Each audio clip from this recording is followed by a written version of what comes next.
आदाब, इस्तकबाल है। आप देख रहे हैं न्यूज अपडेट। मैं हूं आपके साथ अबू हुरैरा। करना कुपवाड़ा रोड पर एक दिलदोज सड़क हादसा पेश आया। टिटवाल में सिख ब्रिज के करीब हुए इस हादसे में 3 अफराद की मौत हुई है।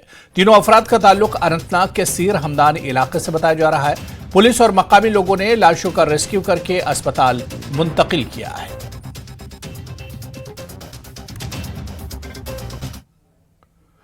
उधर वस्ती कश्मीर के गांदरबल जिले के बटुएरा गांव में बिजली का झटका लगने से एक 25 साला शख्स अपनी जान से हाथ धो बैठा, जबकि दूसरा शख्स जख्मी हो गया है। एक एहलकार ने जानकारी देते हुए कहा कि गांव में 2 लोगों को बिजली का झटका लगा, जिसके फौरन बाद जख्मियों को अस्पताल मुंतकिल किया गया। उन्होंने कहा कि CHC सुंबुल अस्पताल में डॉक्टरों ने 25 साला पीर सुहेल वल्द बहाउद्दीन को मुर्दा करार दे दिया, जबकि 24 साला इनायतुल्लाह साकिना रेड नगर पुरा इस हादसे में शदीद जख्मी हो गए।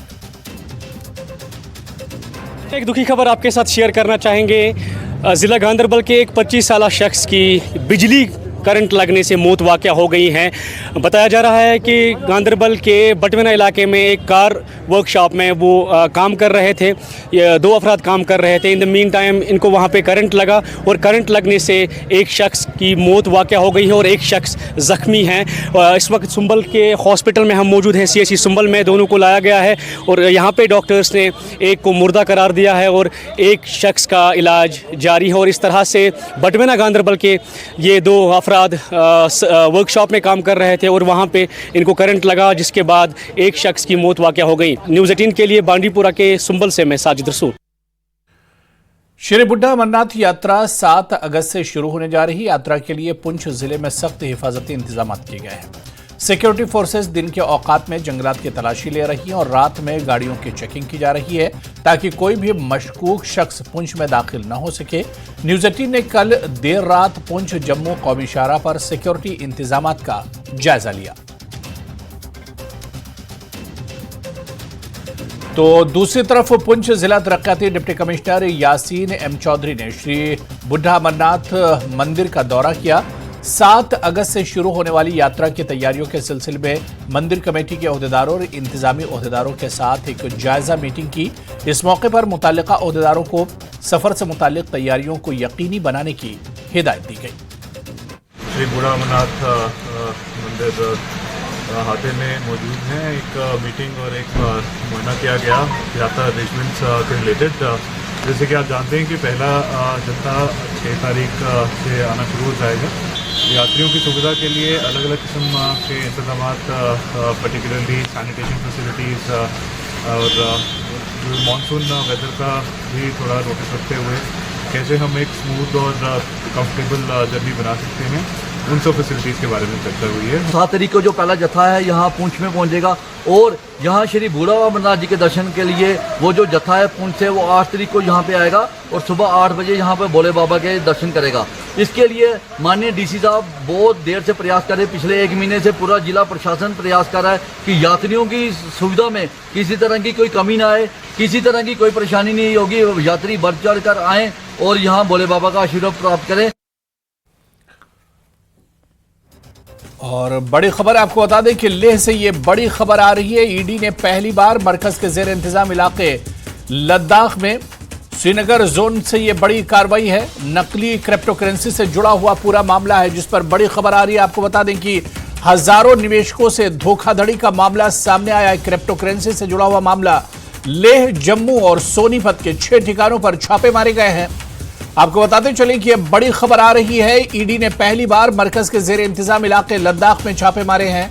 ये छापे क्रिप्टो करेंसी से मुतालिक मनी लॉन्ड्रिंग केस में किया गया है। ED ने AR मीर और दीगर के खिलाफ लेह, जम्मू और सोनीपत में 6 मकामात पर छापे मारे हैं। इन सब पर इल्जाम है कि इन्होंने हजारों सरमायाकारों को जाली करेंसी में पैसा लगाने और बदले में कोई माली फायदा या करेंसी वापस न देने का इल्जाम लगाया है। इन मुल्जिमान ने सरमायाकारों को एमुलेंट कोइन में सरमायाकारी करने पर मजबूर किया। मनी लॉन्ड्रिंग का यह मामला लद्दाख और जम्मू कश्मीर में दर्ज कई FIR से मुताल्लिक है। आगे बढ़ेंगे। मेंबर पार्लियामेंट हनीफा जान ने लोकसभा में करगिल हवाई अड्डे के बारे में सवाल उठाया। उन्होंने कहा कि वो तवील अरसे से हवाई राब्ते का मुतालबा कर रहे हैं। उन्होंने कहा कि एक हवाई अड्डा बनाया गया है लेकिन इस पर कोई सर्विस शुरू नहीं की गई। उन्होंने कहा कि इस सिलसिले में 2 साल पहले एक सर्वे किया गया था। इस पर हुकूमत ने जवाब देते हुए कहा कि हुकूमत करगिल में शहरियों को फजाई राब्ता फराहम करने के लिए तैयार है। सर, कारगिल लद्दाख का पॉपुलेशन वाइज बड़ा डिस्ट्रिक्ट है और ये डिस्ट्रिक्ट जो है सर्दी में विंटर में 5 महीने के लिए रेस्ट ऑफ द कंट्री से कट ऑफ रहती है और पिछले 50-60 सालों से वहाँ पे एयर कनेक्टिविटी का डिमांड होती रही है। वहाँ पर एक छोटा एयरपोर्ट बनी है, वो भी पिछले 30 सालों से बनी है, वो भी ऑपरेट नहीं है। तो उड़ान स्कीम के तहत 2 बार उस एयरपोर्ट को लिया गया है, उसके बावजूद भी अभी तक वहाँ एयर सर्विस शुरू नहीं है। मेरा ऑनरेबल मिनिस्टर साहब से ये क्वेश्चन है कि पिछले 2 साल पहले करगिल में नए एयरपोर्ट के लिए सर्वे वहाँ पे कंडक्ट हुई थी लेकिन अभी तक उस सर्वे का कोई अता पता नहीं है। क्या वो सर्वे कंप्लीट हुई है? अगर हुई है तो उसका स्टेटस क्या है?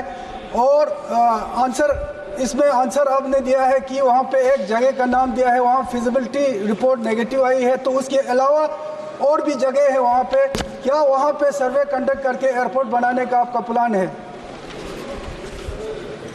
Speaker sir, the government of India has always been interested in opening an airport there in Kargil, sir, with civilian interest. We want civilians to have access to air connectivity from Kargil. And regarding this, we have been trying from our side. The administration, Ladakh administration, has identified certain sites, which is the process where they send us the sites and we do the inspection. And accordingly, Waka Kargil, Turtuk, Dikshit, Nyoma, Padum, Janskar. These are some of the sites which have been offered to us, and we have done thorough inspection, thorough site studies, surveys have been done. But after all that also, because the terrain is so challenging in Kargil, it was found to be very difficult to operate an airport from these sites. And the other option that we have is the existing Kargil airport, which is a defense airport, sir. So because we want the civilians to have access to the air services, we explored the idea of why not run the civilian aircrafts from the existing defense airport only. And that is where the International Civil Aviation Organization, ICAO, came into picture. We went to ICAO and we said, why don't you inspect this airport and let us know if there can be civil operations also, and they came into the picture. And once they also did the survey, sir, which is I think what the honorable member is also talking about, they also conducted the study and they also said that it is very difficult to run from here, which is for the narrow body aircrafts, which are A320 and B737. These aircrafts can't run from there. But we are in the interest that the airport should run, the civil airport should run. So, and we have put it under the RCS scheme also, sir. We have been trying more and more with the airlines also to run specific routes. But the challenge here is that with the existing airport, even if it is defense, if you want to run civilian aircrafts, we can only run 19-seater aircrafts. So we will work out with the airlines, sir. It is there under the RCS scheme also. 9.2 crore rupees have also been sanctioned. 30 lakh worth of small works like electrical works have also been done there, sir. If some airline says that we are ready to provide connectivity from Kargil to Srinagar or Jammu, then we are ready to do the remaining work and provide it for the civilian purpose also, sir. Honorable member supplementary, please. Sir, ये उड़ान scheme में 2 बार इसको minute बैठिए। माननीय आप सब नए सदस्य भी आए, हमें सदन का डिसिप्लिन मेंटेन करना चाहिए। आप सप्लीमेंट्री पूछें, उसके बाद आपको देंगे। सर, ये एयरपोर्ट मेरे ख्याल से डिफेंस का नहीं है, ये सिविल एयरपोर्ट है, ये डिफेंस को लीज पे दिया गया है। तो मेरा यही है कि उड़ान स्कीम में इस एयरपोर्ट को 2 बार शामिल करने के बावजूद अभी तक वहाँ पे कोई सिविल एयर सर्विस शुरू नहीं किया गया। क्या इस पे कोई 50-60 सीटर का जो एयरक्राफ्ट को जल्दी से शुरू करने का क्या आपका प्लान है?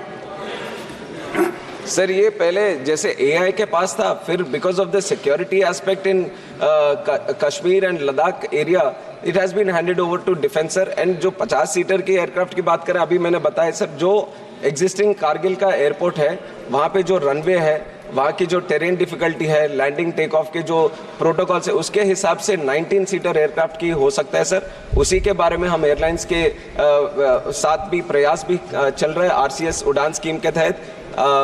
माननीय सदस्य ने कहा कि 2 बार उड़ान स्कीम है, पर हमने 3 बार भी उसको कराया सर, और भी प्रयास करते रहेंगे कि आगे यहाँ से एक सिविलियन एयरक्राफ्ट की शुरुआत हो। उधर नेशनल कॉन्फ्रेंस के रुकने पार्लियामेंट मियां अल्ताफ ने पार्लियामेंट में पुंछ राजौरी रेलवे राब्ते को लेकर सवाल पूछा था। इस सवाल के जवाब में हुकूमत ने अपने मंसूबों के बारे में जानकारी दी, लेकिन मियां अल्ताफ सरकार के जवाब से मुतमईन नहीं हुए। मियां अल्ताफ ने कहा कि वो जल्द रेलवे वजीर से मुलाकात करके जमीनी हकायक से आगाह करेंगे। जम्मू से पुंछ राजौरी को जोड़ने के लिए एक सवाल पूछा गया था। मियां अल्ताफ जो जम्मू कश्मीर के मेंबर ऑफ पार्लियामेंट हैं, उन्होंने रेलवे मिनिस्टर से पूछा था। हमारे साथ ज़्यादा बातचीत के लिए मौजूद हैं। आपने जो ये सवाल पूछा था, क्या है पूरा मामला? ये देखिए, राजौरी पुंछ जो है एक दोनों बॉर्डर डिस्ट्रिक्ट्स हैं और हिली डिस्ट्रिक्ट्स हैं। वहाँ अभी तक रेल की फैसिलिटी नहीं है जो बहुत ज़रूरी है वहाँ के लिए। वो चाहे डिफेंस पॉइंट ऑफ व्यू से हो या टूरिज़्म के हवाले से हो या उनके माशी हालत के हवाले से हो, तो उस सिलसिले में एक बड़ी पुरानी डिमांड है ये। तो मैंने एक स्टार्ट क्वेश्चन पूछा था पार्लियामेंट में, वो उन्होंने उसका रिटन में ही जवाब दिया है। डिस्कशन तो नहीं हुई उस पर, होती तो मैं बेहतर तरीके से रेलवे मिनिस्टर को एक्सप्लेन कर सकता। उन्होंने एक पुरानी सर्वे की बात की है जो जम्मू से पुंछ उन्होंने की है।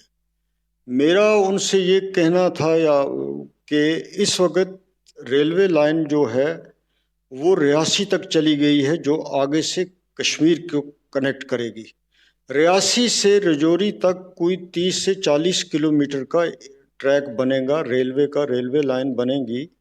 तो ये कोई इतना बड़ा मामला नहीं है गवर्नमेंट ऑफ इंडिया के सामने, इतना कोई बड़ा फाइनेंशियल बर्डन नहीं है कि ये एक अगर नई सर्वे करें। जो पुरानी ये कहते हैं हमने जम्मू से पुंछ तक डायरेक्ट की थी, तो मैं ये कहना चाहता हूँ, और ये मैं रेलवे मिनिस्टर साहब को मिल के उनको एक नोट भी दूंगा और उनको समझाने की कोशिश भी करूँगा कि मैं चाहता हूँ कि रियासी से राजौरी डिस्ट्रिक्ट को फर्स्ट फेज़ में जोड़ा जाए, बाद में पुंछ को भी उसके साथ कनेक्ट किया जाए, तो लोगों को बहुत बड़ी सहूलियत हो सकती है। और ये बहुत ही जेन्युइन डिमांड है उस पूरे रीजन की। तो उसी सिलसिले में मेरा क्वेश्चन था। अब मैं एक सवाल ये है कि अभी जो पोजीशन है, क्या उसमें जो फर्स्ट फेज है उसमें सिर्फ थोड़ी सी कनेक्टिविटी बढ़ाने से ये पूरा मसला हल हो जाएगा और कश्मीर से कन्याकुमारी तक चीज़ें जो कनेक्टिविटी है वो बन जाएगी? नहीं, कश्मीर से कन्याकुमारी तो मुझे लगता है कि अनकरीब रेलवे ट्रैक जो है वो मुकम्मल होने वाला है। इस वक्त रियासी से बारामूला को ये कनेक्ट कर रहे हैं कुछ दिनों में। फिर बिटवीन रियासी एंड कटरा कोई कुछ काम बाकी है किसी टनल में, जिसकी वजह से ये देरी हो रही है, जो मेरी इत्तलात हैं। लेकिन रेलवे का महकमा यही कह रहा है कि हम अगले 2-3 महीने में उसको भी कंप्लीट कर लेंगे। फिर डायरेक्टली ट्रेन को कश्मीर जाने के लिए मुझे नहीं लगता कोई प्रॉब्लम होगी। जो जवाब दिया गया, जाहिर है आप उससे मुतमईन नहीं है, तो क्या आप खुद रेलवे मिनिस्टर से मुलाकात करेंगे? बिल्कुल, मैं उनको मिलूंगा, उनको मैं रियल सिचुएशन जो है वो बताऊंगा और उनको इस सिलसिले में एक बाकायदा नोट भी दूंगा। बहुत बहुत शुक्रिया। खुर्रम शहजाद, न्यूज़ 18, दिल्ली। तो चलिए, खबरों का सिलसिला जारी रहेगा, लेकिन यहां पर रुकेंगे फिलहाल छोटे से ब्रेक के लिए।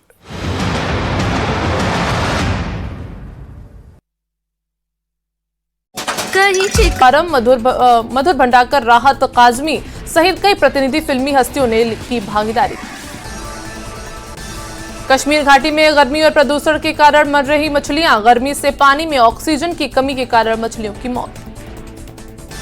पेरिस ओलंपिक्स में भारत को मिला तीसरा मेडल, 50 मीटर एयर राइफल में स्वप्निल कुसाले ने जीता तीसरा ब्रॉन्ज मेडल। जीत पर उपराज्यपाल मनोज सिन्हा ने दिया। बीजेपी लीडर तरुण चुग का कहना है कि अगर जम्मू कश्मीर में इंतखाबात होते हैं तो बीजेपी इलेक्शन के लिए तैयार है। क्या है कि जल्द ही जो है वो जम्मू कश्मीर में भी चुनाव हो सकते हैं। चुनाव की घोषणा एवं प्रबंधन चुनाव आयोग का दायित्व है और चुनाव आयोग को ही उसको तय करना है। भाजपा एक जिम्मेवार राजनीतिक दल है, उस नाते हम हर समय चुनाव के लिए तैयार हैं और चुनाव का। तो वहीं senior BJP leader Devendra Singh Rana ने न्यूज 18 से बात करते हुए कहा कि बीजेपी तैयार है और यूटी में इलेक्शन लड़ने के लिए मुनासिब हिकमत अमली पर गौर किया जा रहा है। उन्होंने कहा कि बीजेपी ने आर्टिकल 370 की मनसूखी के बाद जम्मू कश्मीर यूटी की तरक्की में तारीख रकम की है, जिसकी वजह से यहां पथराव और हड़ताल के वाकयात नहीं होते हैं। उन्होंने कहा कि जैसा कि वाज़े इशारा मिल रहा है, जम्मू कश्मीर में जल्दी ही असेंबली इंतखाबात होंगे। Senior BJP leader Devendra Singh Rana हमारे साथ हैं, इनसे बात करेंगे इलेक्शन को लेकर जो बात हो रही है। इलेक्शन कमीशन ऑफ इंडिया ने हाल ही में एक इतला दी कि जितने भी ट्रांसफर्स है डिस्ट्रिक्ट लेवल पे, जो होम डिस्ट्रिक्ट है सभी अफसरान का, उन्हें वहां से निकाला जाए। इसका संकेत ये मिल रहा है कि जम्मू कश्मीर में इलेक्शन होने वाले हैं, क्या कहेंगे? देखिए, इलेक्शन की तैयारियां जो हैं वो इलेक्शन कमीशन ऑफ इंडिया कर रहा है, उसकी प्रतिक्रिया शुरू हो गई है। असेंबली इलेक्टोरल रोल्स जो हैं वो नए तरह से तश्कील दिए जा रहे हैं और 20 अगस्त तक फाइनल इलेक्टोरल रोल्स जो हैं वो पब्लिश होने की डेट है।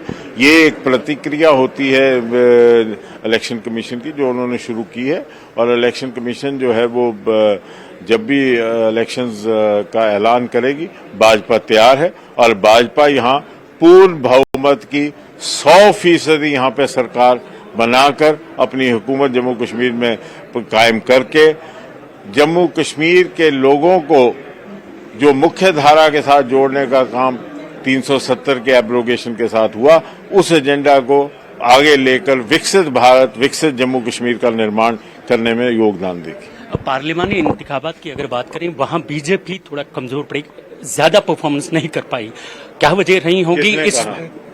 किसने कहा? जो आपने परफॉर्मेंस जितना 2 सीटों में हम लड़े, दोनों हमने जीती, और तीसरी मैं पूरे भारतवर्ष की बात कर रहा हूं। परफॉर्मेंस को लेके अगर बीजेपी की बात करें, वो तसल्ली बख्श नहीं रही, क्या कहेंगे इसके बारे में? 300 सीटें एनडीए को मिली, उससे बड़ी क्या तसल्ली हो सकती है? आने वाले इंतखाबात जो असेंबली के हैं, क्या मुद्दे रहेंगे, किस हिसाब से आप लोगों के पास?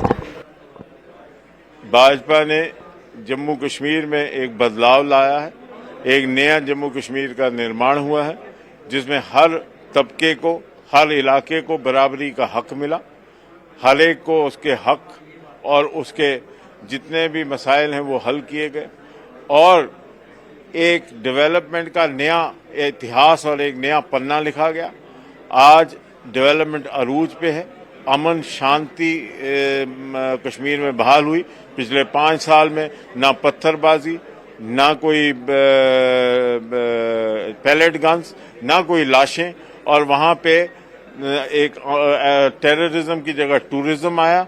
और आपने देखा अभी हाल ही में जो अमरनाथ यात्रा रिकॉर्ड लोग वहाँ अभी तक गए हैं, और एक सिक्योरिटी इन्वायरमेंट जो है वो इम्प्रूव हुआ, क्योंकि सिक्योरिटी को बड़े सीरियसली लेकर सारा का सारा जो इकोसिस्टम था टेररिज्म का, उसको अटैक किया गया और जम्मू कश्मीर में एक नई फिजा बनी।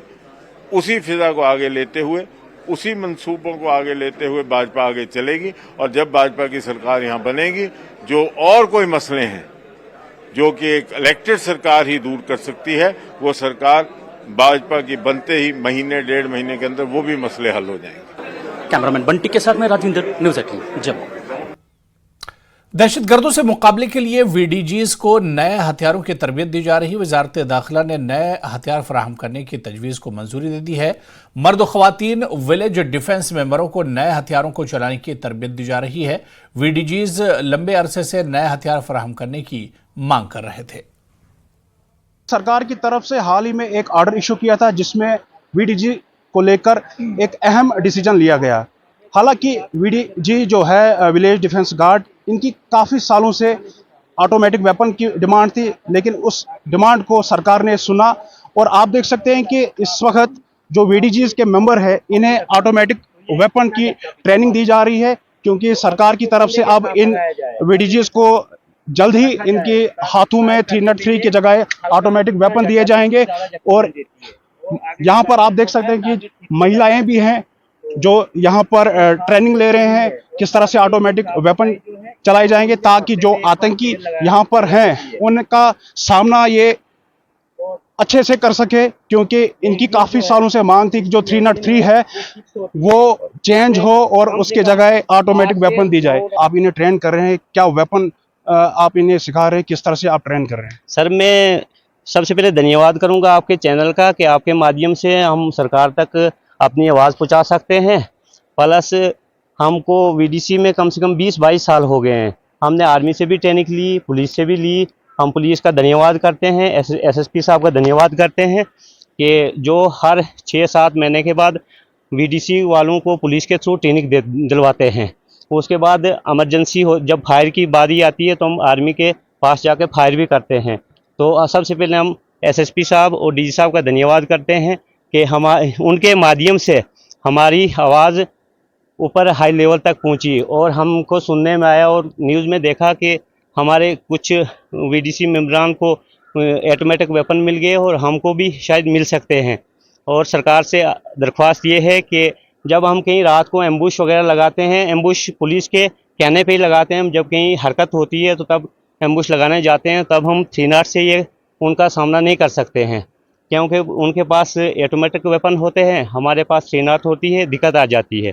तो जब हमारे पास एक ट्रुप में हूँ पुलिस की, हमको थोड़ी इन्फॉर्मेशन के मुताबिक हम जाएं, पुलिस वाले 1-2 साथ हों, तो तब हम उनका डट के मुकाबला कर सकते हैं। तो पहले कितनी मुश्किलात आपको आती थी इस 303 को लेकर? सर हम एम्बुश लगा सकते हैं उनके खिलाफ, अलबत्ता जैसे फ्रंट पे आ गए तो उस टाइम हम उनके साथ मुकाबला नहीं कर सकते हैं, क्योंकि उस टाइम उनके पास ऑटोमेटिक वेपन होता है और हमारे पास 308 होती है, तो इससे सिंगल फायर होता है, क्योंकि बार बार इसको करने में प्रॉब्लम आती है। तो अब जो ऑटोमेटिक वेपन आपको सौंपी जाएगी तो उससे आप पूरा मुकाबला कर सकते हैं? सर बराबर मुकाबला कर सकते हैं। जैसे हमारे फ्रंट पे आ गए तो वो तो फिर किस्मत की बात है कि हमको गोली लगे उनको लगे, लेकिन हम उनका बराबर भागेंगे नहीं, उनको भगाएंगे, हम भाग नहीं सकते हैं। पहले आपके हाथों में 303 थी, लेकिन अब आपके हाथों में ऑटोमेटिक वेपन दी जाएगी, तो कितना पहले आपको मुश्किलात का सामना उठाना करना पड़ता था, लेकिन अब जब ऑटोमेटिक वेपन दी जाएगी तो कितना आप आतंकवाद से लड़ सकते हैं?